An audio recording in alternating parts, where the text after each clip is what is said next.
Pakistan's largest province, Balochistan, may not mean much to many people, but among the experts, it's known as a sectarian terrorism hotbed, and some U.S. lawmakers are even calling for its independence. Archie's Chichikan explains the region and its importance. Balochistan. You may have never heard of it, or maybe caught a glimpse of it in a Hollywood blockbuster, but the place is a hot destination for intelligence services from around the globe. Hotbed of insurgency, home to various terrorist organizations. Kidnappings, assassinations, terror, that's part of everyday life in Balochistan. Looking at its location, it's part of Pakistan, bordering Afghanistan and Iran. You may think, well, no surprise, dangerous place. But apart from being a dangerous place, Balochistan is of big geopolitical importance, where major world powers have interests. And China, one of them. Balochistan is sitting at the crossroads of oil and gas pipelines coming from Central Asia, Iran, and elsewhere. The Iran-Pakistan pipeline, the Turkmenistan-Afghanistan, Pakistan-India pipeline, not to mention that Balochistan itself has its energy resources. Besides, its Gwadar port, and it's right here, is the access point of for Chinese commercial shipping to the Indian Ocean and on to Africa. But all the violence and instability there doesn't make it an easy place for business. Investigative journalist Eric Drater tells me some world powers might be interested in keeping it that way.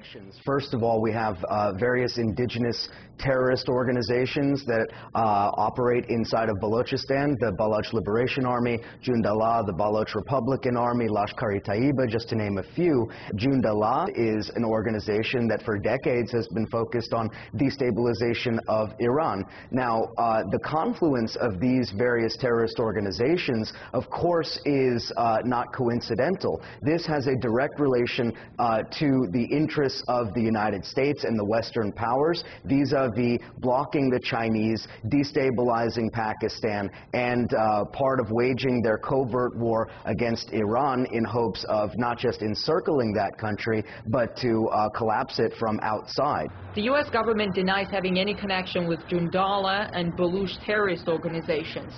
Although CIA memos leaked recently say the Israeli Mossad recruited Jundallah members, quote, under the nose of U.S. intelligence officers, end of quote. As far as other terrorist groups, like the Baloch Liberation Front, there are a few people in U.S. Congress who expressed readiness to support the separation of Balochistan from Pakistan, like Dana Rohrabacher from the House of Representatives Committee on Foreign Affairs.